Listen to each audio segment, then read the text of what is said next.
Hello बच्चों, कैसे आप सब। आई होप आप सब बहुत अच्छे होंगे। आज हम लोग शुरू करने वाले हैं क्लास 8 के मैथ का चैप्टर 2 का एक्सरसाइज 2.2 और शुरू से करेंगे एंड तक और एक एक क्वेश्चन को डिटेल में समझने की कोशिश करेंगे। तो चलिए शुरू करते हैं एक एक क्वेश्चन से। अभी मैं आपको पहला क्वेश्चन समझा देता हूं।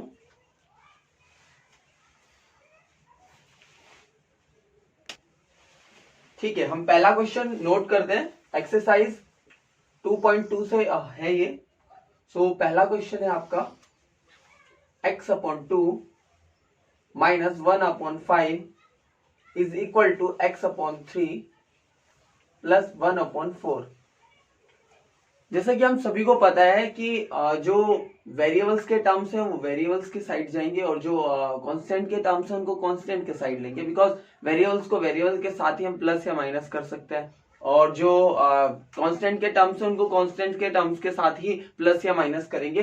x/2 ऑलरेडी वहां पर है। अगर हम x/3 की बात करें तो यहाँ पर प्लस में, अगर इधर ले जाएंगे तो अपोजिट साइड में क्या हो जाएगा, माइनस का हो जाएगा x/3 और इज इक्वल टू ऑलरेडी 1/4 वहां पर है और जब ये माइनस का 1/5 इधर आएगा तो ये प्लस का हो जाएगा 1/5। यहां तक मुझे लगता है आपको समझ में आ रहा होगा। अब हम इसकी क्रॉस मल्टीप्लाई भी कर सकते हैं या फिर एलसीएम मेथड से भी सॉल्व कर सकते हैं। अगर हम एलसीएम लेंगे तो इसका 6 हो जाएगा एलसीएम और यहाँ पे हो जाएगा 3x माइनस 2x। अभी करने का सीधा तरीका यह है कि क्रॉस मल्टीप्लाई से ही समझ लीजिए। 3x हो जाएगा, 3x को करेंगे 2 से, x को करेंगे 2x हो जाएगा और 3 2 जा कितना हो जाएगा 6। अब यहाँ पर भी वही कर लीजिए, 5 1 जा 5 हो गया प्लस 4 1 जा 4 हो गया अपॉन 5 4 जा कितना हो गया 20 हो गया। यहां तक आपको समझ में आया होगा। अब 3x माइनस 2x है तो 3x में से अगर 2x जाएगा तो ऑब्वियसली बात है x बचेगा और अपॉन में 6 बचेगा इज इक्वल टू 5 और 4 कितना होता है 9 होता है और अपॉन में 20 हो जाएगा। अब बेटा हमें दिख रहा है कि x के अपॉन में क्या है 6 और हमें वैल्यू किसकी चाहिए x की, तो x के अपॉन में जो 6 है क्यों ना हम इसको इक्वल से इस साइड ले आए और जो चीज डिवाइड में होती है वो यहाँ की मल्टीप्लाई में हो जाती है, तो मैं इस साइड लिख लेता हूं। तो x इज इक्वल टू हो जाएगा 9/20 तो ऑलरेडी वहां पर है और ये 6 डिवाइड में है, सो ये आ जाएगा मल्टीप्लाई में, क्योंकि हम वेरिएबल को बेस मान लेते हैं तो यहाँ पे आ जाएगा 6।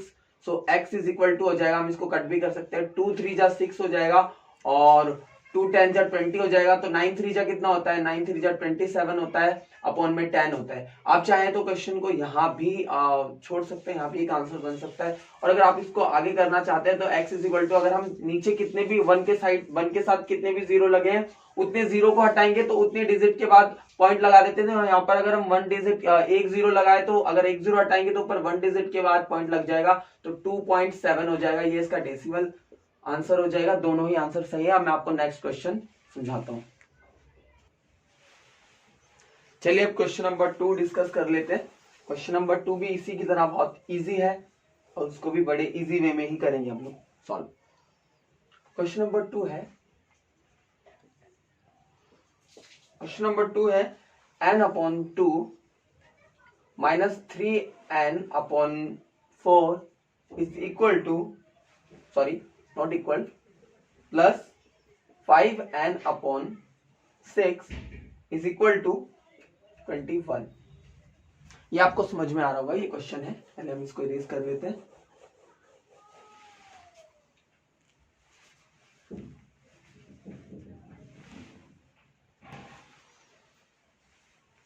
ठीक है, अब हम क्वेश्चन ये लिख लिया है हमने, अब इसको समझेंगे कैसे करना है।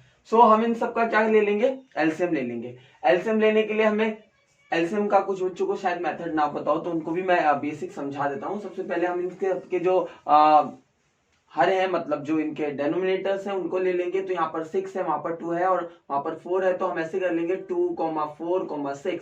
इन सबके डिनोमिनेटर को लेकर हम एलसीएम ले लेंगे। एलसीएम लेने का तरीका है 2 1 जा 2 होता है और 2 2 जा 4 होता है, 2 3 जा 6 होता है। ठीक है, फिर 2 से करेंगे तो 1 ऐसे ही रहेगा, 2 1 जा 2 एंड 3 ऐसे ही रहेगा। 3 को फिर करेंगे तो 1 1 ऐसे ही रहेगा और 3 1 जा, मतलब ये सारे 1 हो गए। तो अब हम इसका एलसीएम की बात करें तो 2 2 जा 4 होता है और 4 3 जा कितना होता है 12 होता है।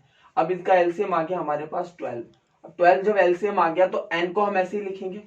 n के अपॉन में देखेंगे कितना है, n के अपॉन में है 2 और 2 से वो एलसीएम कितनी बार डिवाइड हो जाता है उसको हम मल्टीप्लाई में लिखेंगे। तो n के अपॉन में 2 है और 2 से 12 कितनी बार होता है, मेरी बात को फिर से समझिए।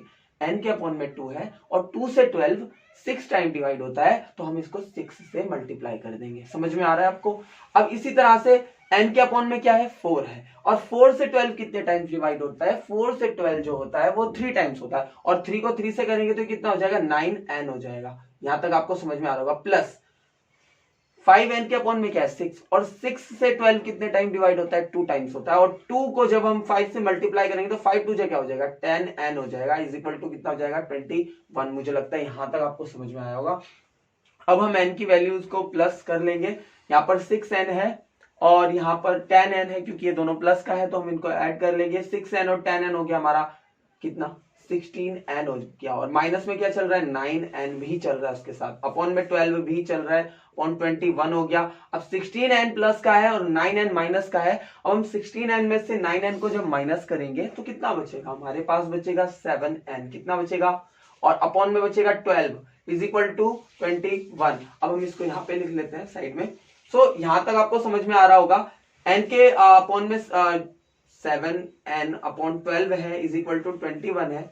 अब n के अपॉन में 12 है तो यहाँ पे अपॉन में है तो यहाँ पे मल्टीप्लाई में आ जाएगा, और ये यहाँ पर मल्टीप्लाई में तो यहाँ पर डिवाइड में आ जाएगा। इसका मतलब n इज इक्वल टू 21 ऐसे ही रहेगा। 12 डिवाइड में था तो वो मल्टीप्लाई में आ गया, और जो 7 मल्टीप्लाई में था वो डिवाइड में आ गया। अब यहां तक हमें समझ में आ रहा होगा। 7 को 21 से कट कर सकते हैं, 7 1 जा 7, 7 3 जा कितना होता है 21 होता है। n इज इक्वल टू यहाँ पे बचा 12 और यहाँ पर बचा मल्टीप्लाई में 3। तो अब अगर हम 12 को 3 से मल्टीप्लाई करेंगे तो 12 3 से कितना होगा 36 हो जाएगा। 36 ही हमारा क्या होगा आंसर होगा। आई होप ये समझ में आया होगा। अब नेक्स्ट समझते हैं। चलिए क्वेश्चन नंबर 3 शुरू करते हैं। ये आपको समझ में आ ही गया होगा, और अगर फिर भी कोई डाउट्स रह जाता है तो आप कमेंट सेक्शन में बता भी सकते हैं, ठीक है। क्वेश्चन नंबर 3 देखते हैं क्या है। क्वेश्चन नंबर 3 है x प्लस 7 है minus 8x upon 3 is equal to 17 upon 6 minus 5x upon 2। ये क्वेश्चन है, पर देख लेंगे, इसको सॉल्व करेंगे। सबसे पहले क्या करेंगे, हमारा वही तरीका है कि जो वेरिएबल्स वैल्यू है उनको एक साथ ले लेंगे और जो कांस्टेंट टर्म्स है उनको एक साथ ले लेंगे। तो यहाँ पर x एक वेरिएबल है, माइनस का 8x अपॉन 3 भी एक वेरिएबल है, यहाँ पे 5x अपॉन 2 वेरिएबल नजर आ रहा है, क्यों ना हम इसको इधर ले आए। तो ये माइनस का है तो यहाँ पर प्लस का हो जाएगा 5x upon 2 is equal to, उधर पहले से ही 17 अपॉन 6 चल रहा है, और ये 7 को अगर हम इधर ले आए तो क्या हो जाएगा, ये 7 को अगर हम यहाँ ले आएंगे तो ये भी माइनस का हो जाएगा 7। यहाँ तक आपको समझ में आ रहा होगा। कुछ नहीं किया है हमने, इन दोनों को यहीं रखा है, इस वाली वैल्यू को इधर ले आए हैं और 7 को इधर ले आए हैं, क्योंकि ये कांस्टेंट टर्म्स थे और ये वेरिएबल टर्म्स थे। ये आप समझ ही पा रहे होंगे। अब हम इसके अपॉन में 1 मान सकते हैं, इसके अपॉन में भी 1 मान सकते हैं, क्योंकि हमें प्रॉब्लम ना हो। अब हम इसका एलसीएम ले लेंगे, इन सबका एलसीएम लेंगे तो इन सबका एलसीएम आएगा 6। ठीक है बेटा, यहाँ तक 6 हमारा क्या आ गया एलसीएम आ गया। अब जब 6 एलसीएम आ गया तो मैंने बताया था आपको कि x के अपॉन में चेक करेंगे। x के अपॉन में क्या है 1 है, और 1 से 6 कितनी बार कट होता है 6 टाइम ही। यहां तक आपको समझ में आया। हमने सबसे पहले क्वेश्चन को नोट कर लिया है, उसके बाद में क्या किया है कि जो वेरिएबल्स टर्म्स है उनको एक साइड ले लिया है और जो कांस्टेंट टर्म्स है उनको एक साइड ले लिया है। उसके बाद क्या किया हमने कि यहाँ पर जो वेरिएबल टर्म्स है इन सबका हमने एलसीएम ले लिया है, जो कि 6 आ रहा है। इसके बाद में हमने देखा कि x के अपॉन में 1 है। अब मुझे दिखता है कि 1 से 6 कितने टाइम से डिवाइड होता है 6 टाइम ही होता है, तो 6 को x को हम कितने से मल्टीप्लाई कर देंगे 6 से, माइनस। अब 8x के अपॉन में क्या है 3 से 6 कितने टाइम डिवाइड होता है 2 टाइम्स होता है, तो क्यों ना हम इसको कितने से मल्टीप्लाई कर लेंगे 2 से। जब 2 से मल्टीप्लाई करेंगे तो 8 2 जा कितना हो जाएगा 16x। यहां तक समझ रहे होंगे आप लोग। प्लस अब 5 अपॉन क्या है 2, और 2 से 6 कितने टाइम्स जो डिवाइड होता है वो होता है 3 टाइम्स, और जब हम 5 को 3 से मल्टीप्लाई करेंगे तो 5 3 जा कितना हो जाता है 15 हो जाता है 15x इज इक्वल टू, यहाँ पर भी हम ऐसे ही करेंगे। यहाँ पर हमारा जो एलसीएम आ रहा है वो 6 आ रहा है, सो यहाँ पर कितना हो जाएगा 17 और माइनस 7 के अपॉन में 1 है, तो 1 से 6 टाइम ही डिवाइड होता है, तो 7 को जब 6 से मल्टीप्लाई करेंगे तो कितना हो जाएगा 42 हो जाएगा। अब इसके बाद में हमें दिख रहा है कि जो प्लस की वैल्यू है हम उनको एक साइड ले लेंगे, मतलब प्लस की वैल्यू को ऐड कर लेंगे। 6x और 15x कितना हो गया, 21x हो गया। माइनस का 16 है, अपॉन में क्या है 6 है, इज इक्वल टू, यहाँ पर हमें 42 में से 17 माइनस करना है। तो सबसे पहले हम मतलब हमारा माइनस 42 बड़ा है तो यहाँ पर ही करेंगे। तो यहाँ पर करेंगे तो कितना माइनस होगा, तो करेंगे तो यहाँ पर हो जाएगा 12, और 12 में से 7 जाएगा, कितना हो बचेगा 5 बचेगा। अब यहाँ पर कितना बचा 3, और 3 में से 1 गया, कितना बचा 2, अपॉन में कितना बचा 6। अब मुझे एक चीज नजर आ रही है यहाँ पर क्वेश्चन में कि 21x में से 16, यहाँ पे सॉरी x भी लिखना है, तो यहाँ पर 21x से माइनस 16x हो जाएगा तो कितना बचेगा 5x बचेगा। 5x अपॉन में कितना बचेगा 6 इज इक्वल टू 25 अपॉन में 6। अब हमें एक चीज दिख रही है कि 6 यहाँ पर मल्टीप्लाई में है, सॉरी डिवाइड में है, वहां पे मल्टीप्लाई में जाएगा, और 5 यहाँ मल्टीप्लाई में है तो डिवाइड में जाएगा। तो x इज इक्वल टू हो जाएगा 25/6 को हम ऐसे ही कर लेंगे, 6 मल्टीप्लाई में चला जाएगा और 5 क्या आ जाएगा डिवाइड में आ जाएगा। ठीक है, यहां तक आप समझ पा रहे होंगे। तो 6 से 6 को कट कर देंगे, 5 1 जा 5 होता है और 5 5 जा कितना होता है 25। x इज इक्वल टू हो जाएगा हमारा 5। तो ये हमारी x की वैल्यू आ गई, यही हमारा आंसर होगा। इससे आगे वाला क्वेश्चन डिस्कस करते हैं। चलिए क्वेश्चन नंबर 4 कर लेते हैं आप। जल्दी से इस एक्सरसाइज को खत्म कर दे, फिर नेक्स्ट चैप्टर को भी हम डिस्कस करेंगे अगली वीडियो में, लेकिन इस वीडियो में हम ये पूरी एक्सरसाइज को पूरा प्रयास करेंगे खत्म करने का। क्वेश्चन नंबर 4 देखते हैं। क्वेश्चन नंबर 4 भी बहुत इजी है। सो यहाँ पर है क्वेश्चन नंबर 4 में x माइनस 5 अपॉन में 3 और इसके इक्वल में है x माइनस 3 अपॉन में 5। बहुत इजी क्वेश्चन है। यहाँ पर हमने जैसे पहले किया था इसमें भी कुछ अलग है, इसमें थोड़ा लीनियर इक्वेशन टाइप की बनेगी, बट इजी है ये भी। हमें दिख रहा है कि x माइनस 5 अपॉन 3 है, यहाँ पर x माइनस 3 अपॉन 5 है। क्यों ना हम इस 3 को यहाँ डिवाइड में है, यहाँ मल्टीप्लाई में ले जाए, और ये भी जो हमारा 5 है यहाँ डिवाइड में है, क्यों ना हम उसको भी मल्टीप्लाई में ले जाए। तो हम इसको ऐसे लिख सकते हैं क्या, x माइनस 5 ऐसे ही है, ये 5 यहाँ पे डिवाइड में है, उधर जाके मल्टीप्लाई में हो जाएगा। तो क्या ये 5 इंटू एक्स माइनस 5 लिख सकते हैं, इक्वल टू, क्या हम इसको x माइनस 3 को 3 इंटू एक्स माइनस 3 कर सकते हैं। अब आप सोच रहे होंगे सर ये कैसे किया, चलिए मैं आपको समझाता हूं। सबसे पहले 5 को यहाँ पे मल्टीप्लाई करा दिया और इस 3 को यहाँ पर मल्टीप्लाई में ले गए। अब इसकी मल्टीप्लाई कर लेते हैं। मल्टीप्लाई करेंगे तो 5 की जब x से करेंगे तो कितना हो जाएगा 5x, और माइनस है तो माइनस लगा लेंगे। जब 5 की 5 से करेंगे तो 25 हो जाएगा। मुझे लगता है ये समझ में आ रहा होगा आपको। अब 3 को x से करेंगे तो 3x हो जाएगा बेटा, और जब 3 को 3 से करेंगे तो माइनस का क्या हो जाएगा 9। यहां तक आपको समझ में आ रहा होगा। अब वही जो हमें तरीका पता है कि जो वेरिएबल्स है उनको एक साइड ले लेंगे और जो कांस्टेंट वैल्यूज है उनको एक साइड ले लेंगे। तो यहाँ पर 5x ऑलरेडी है, इस 3 को लाएंगे तो ये माइनस का 3x हो जाएगा, बिकॉज यहाँ पे प्लस का था। अब यहाँ पे माइनस का क्या है 9 है, और ये माइनस का 25 जब इधर आएगा तो माइनस का क्या है ऑलरेडी है, तो प्लस का क्या हो जाएगा 25 हो जाएगा। अब बेटा 5x में से जब 3x जाएगा तो कितना बचेगा 2x बचेगा, वेरी गुड। और यहाँ पे 25 में से 9 जाएगा तो कितना बचेगा 25 में से जब हम 9 माइनस करेंगे तो ये हो जाएगा हमारा 16 ही हो जाएगा। अब यहाँ पर आपको समझ में आ रहा होगा। अब 16 बचेगा।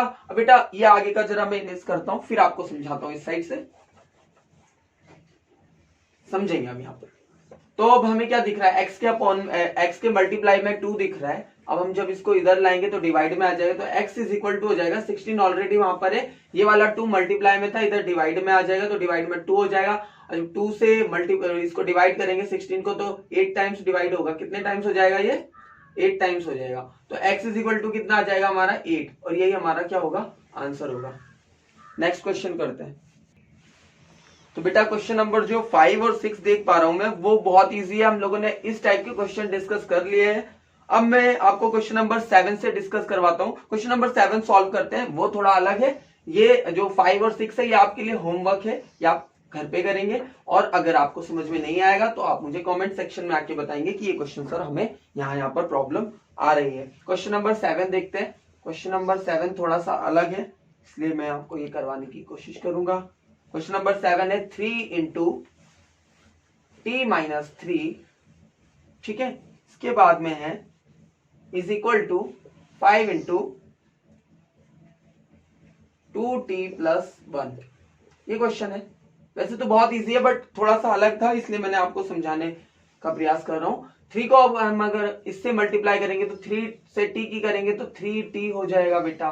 3 को 3 से करेंगे तो माइनस ऑलरेडी है तो -3 कितना हो जाएगा 9 हो जाएगा। इज इक्वल टू 5 को जब 2 से करेंगे 5 2 जा कितना हो जाएगा 10 और इसके साथ t तो है ही, प्लस 5 को जब 1 से करेंगे तो 5 1 जा क्या हो जाएगा 5। यहां तक आपको समझ में आ रहा होगा। अब क्या करेंगे बेटा, सीधा अपना वही है तरीका कि जो कांस्टेंट टर्म से कांस्टेंट के साथ ले लेंगे, वेरिएबल्स टर्म्स को वेरिएबल्स के साथ ले लेंगे। अब यहाँ पर क्या है, पहले से ही 3t है तो 3t को हम ऐसे ही रहने देंगे। ये 10t इधर आ जाएगा तो किसमें आएगा, किसमें आ जाएगा ये, या एक काम करते हैं इसको भी इस तरह से भी कर सकते हैं हम। यहाँ पे ऑलरेडी क्या है 10 है, 10 को हम ऐसे ही रहने दें तो यहाँ पर ये माइनस का है, 5 को उधर ले जाएंगे तो हम इसको ऐसे भी लिख सकते हैं 10t ऑलरेडी यहाँ पर है, इस t को माइनस, इस t को इधर लाएंगे तो माइनस का क्या हो जाएगा 3t हो जाएगा। माइनस का 9 वहां पे ऑलरेडी था, इस 5 को उधर ले जाएंगे तो किस में हो जाएगा माइनस का 5 हो जाएगा। ये समझ पा रहे होंगे आप। अब हमें दिख रहा है माइनस का 5 और माइनस का 9 कितना होता है, दोनों माइनस माइनस के तो ऐड हो जाएंगे तो माइनस का क्या हो जाएगा हमारा 14 हो जाएगा। इज इक्वल टू यहाँ पर 10t में से -3t जाएगा, कितना बचेगा 7t बचेगा। ठीक है, अब हमें दिख रहा है कि t के अपॉन t के मल्टीप्लाई में 7 है तो अगर हम t को यही लेंगे तो t इज इक्वल टू हम ऐसे भी लिख सकते हैं माइनस का 14 अपॉन मल्टीप्लाई में है तो डिवाइड में 7 चला जाएगा। अब 7 1 जा 7 और 7 2 जा कितना होता है 14 तो t इज इक्वल टू कितना हो जाएगा माइनस का 2। क्या हम इसको ये अपना आंसर बोल सकते हैं, बिल्कुल बोल सकते हैं। नेक्स्ट क्वेश्चन सॉल्व करेंगे। ठीक है बच्चों, अब हम क्वेश्चन नंबर 8 सॉल्व करते हैं। क्वेश्चन नंबर 8 भी इसकी तरह आसान ही है, बस थोड़ा सा समझना है हमें। और क्वेश्चन को मुझे लगता है मैथ तभी इजी होता है जब हम प्रैक्टिस करते हैं और क्वेश्चन को सॉल्व करते हैं घर पर, हमें तभी मैथ में अच्छी कमांड होती है, अदरवाइज थोड़ा सा प्रॉब्लम होती है हमें। मैंने ज्यादातर स्टूडेंट्स को देखा है जो मैथ में थोड़ा सा उनको लगता है कि सर बहुत ज्यादा टफ हो रहा है, बट वो टफ नहीं होता बेटा। मुझे लगता है कि कहीं ना कहीं आपका लैक ऑफ प्रैक्टिस हो रहा है। अगर आप प्रैक्टिस अच्छे से करेंगे तो क्वेश्चन इजीली आप कर पाएंगे। क्वेश्चन नंबर 8 कर लेते हैं। क्वेश्चन नंबर 8 है, क्वेश्चन नंबर 8 है आपका 15 into 4 minus y minus 4 sorry and -2 into y minus 9 plus 5 into y plus 6 is equal to 0। ये एक इक्वेशन है। अब इस इक्वेशन को सॉल्व करने के लिए मुझे क्या करना होगा, सबसे पहले इन ब्रैकेट हटाने के लिए मैं 15 को इधर अंदर मल्टीप्लाई करूंगा, 2 को इन अंदर मल्टीप्लाई करूंगा, 5 को यहां से अंदर मल्टीप्लाई करूंगा। 15 को जब बेटा y से करेंगे तो कितना हो जाएगा हमारा 15y हो जाएगा। 15 को 4 से करेंगे तो 15 4 जा कितना होगा 60 हो जाएगा। माइनस 2 को जब y से करेंगे तो 2y हो जाएगा। माइनस y को जब -9 से करेंगे, मैंने आपको एक बात बता दूं, माइनस की जब मल्टीप्लाई करते हैं माइनस के साथ तो वो प्लस हो जाता है, और जब प्लस माइनस की मल्टीप्लाई करते हैं प्लस के साथ तब भी वो क्या हो जाता है माइनस हो जाता है। और अगर प्लस की अगर हम मल्टीप्लाई कर रहे हैं माइनस के साथ तब भी वो क्या रहता है माइनस रहता है। अब आप बोलेंगे सर तो क्या प्लस की मल्टीप्लाई प्लस से करेंगे तो क्या माइनस हो जाएगा, बताइए ऐसा पॉसिबल है? अगर हम प्लस की मल्टीप्लाई प्लस से करते हैं तो वो प्लस ही रहता है, केवल माइनस के केस में ही साइन चेंज होता है, अदरवाइज प्लस के केस में साइन चेंज नहीं होता है। अब यहाँ पे हम समझेंगे जब -2 को -9 से करेंगे तो माइनस माइनस क्या हो जाएगा प्लस हो जाएगा, फिर 2 9 जा 18 होता है, कितना होता है 18 प्लस प्लस है। 5 को जब y से करेंगे तो 5y हो जाएगा। 5 को जब 6 से करेंगे, बीच में प्लस है इसलिए 5 को 6 से भी करेंगे तो 5 6 जा कितना होगा 30 हो जाएगा, इज इक्वल टू 0 है। अब हम देखेंगे जो y के टर्म्स है उनको ऐड कर लेंगे, जो कांस्टेंट टर्म्स है उनको अलग ऐड कर लेंगे या माइनस कर लेंगे। तो यहाँ पे 15y है और यहाँ पे 5y है। पहले प्लस प्लस वालों को देखेंगे तो यहाँ पर 15y है और यहाँ पर 5y है, तो कितना हो गया हमारा 20y हो गया। कितना हो गया 20y। अब बचा क्या मेरे पास माइनस का 2y, माइनस के 2y को अलग रहने दो। अब प्लस की वैल्यूज को देखेंगे, ये प्लस का 18 है और ये प्लस का 30 है, तो क्यों ना हम इसको प्लस का क्या लिख सकते हैं 48 लिख लेंगे, और माइनस का क्या चल रहा है 60 इज इक्वल टू 0। अब हम देखेंगे कि 20y में से माइनस का 2y जाएगा तो कितना बचेगा 18y बचेगा, प्लस का अब हमें दिख रहा है 48 प्लस का है, माइनस का 60 है, तो 60 ज्यादा है तो 60 में से जब 48 जाएगा तो कितना बचेगा, 48 को जब माइनस करेंगे 60 में से तो कितना बचेगा 12 बचेगा, और वो भी किसका बचेगा, वो भी बचेगा हमारा माइनस का, क्योंकि माइनस की वैल्यू क्या थी यहाँ पर, ज्यादा थी, इज इक्वल टू कितना हो जाएगा हमारा 0। अब बेटा एक चीज हमें नजर आ रही होगी, 18y को अगर हम यही रहने दें, अगर ये माइनस का है, अगर हम इक्वल से इधर इस साइड लाएंगे तो क्या हो जाएगा, ये प्लस का 12 हो जाएगा। हो जाएगा, यहां तक आपको समझ में आ रहा होगा। अब y के मल्टीप्लाई में 18 है, क्यों ना हम इसको इसके डिवाइड में ले आए, तो y इज इक्वल टू कितना हो जाएगा, 12/18 हो जाएगा। अब जब हम इसको देख रहे हैं कि ये डिवाइड भी हो सकता है, क्यों ना हम इसको शॉर्ट कर ले, तो इसको शॉर्ट फॉर्म में लिखने के लिए हमें ऐसे भी कर सकते हैं, 2 6 जा 12 होता है और 2 9 जा कितना होता है, 18 होता है। y इज इक्वल टू 6/9 हो रहा है। क्या अभी भी और शॉर्ट हो सकता है, बिल्कुल हो सकता है बेटा। 3 2 जा 6 होता है और 3 3 जा क्या होता है, 9 होता है। तो y इज इक्वल टू आ गया हमारा 2/3 और ये हमारा आ गया आंसर। मुझे लगता है आपको ये समझ में आया होगा। अब आपके लिए क्वेश्चन नंबर 9 और 10 जो है वो आपके होमवर्क के लिए है। आपको मैंने क्वेश्चन नंबर 5 और 6 और क्वेश्चन नंबर 9 और 10 होमवर्क के लिए दिया है, आप होमवर्क में करेंगे और जो क्वेश्चन अगर समझ में नहीं आएगा तो कमेंट सेक्शन में क्वेश्चन नंबर बता देंगे कि सर इसको मुझे समझ में नहीं आया, एक बार फिर से इसको रिपीट करवा दीजिए। और हम इस एक्सरसाइज के बाद में आप चैप्टर नेक्स्ट जो भी आप लोग बताएंगे कमेंट सेक्शन में आके उसी चैप्टर को डिस्कस करेंगे। तो आप चैप्टर जरूर बताइएगा कि नेक्स्ट चैप्टर हम कौन सा रखें, आपके अकॉर्डिंगली मैं आपकी डिमांड के अकॉर्डिंगली क्वेश्चन को वही चैप्टर को सॉल्व कराऊंगा। Thank you for watching.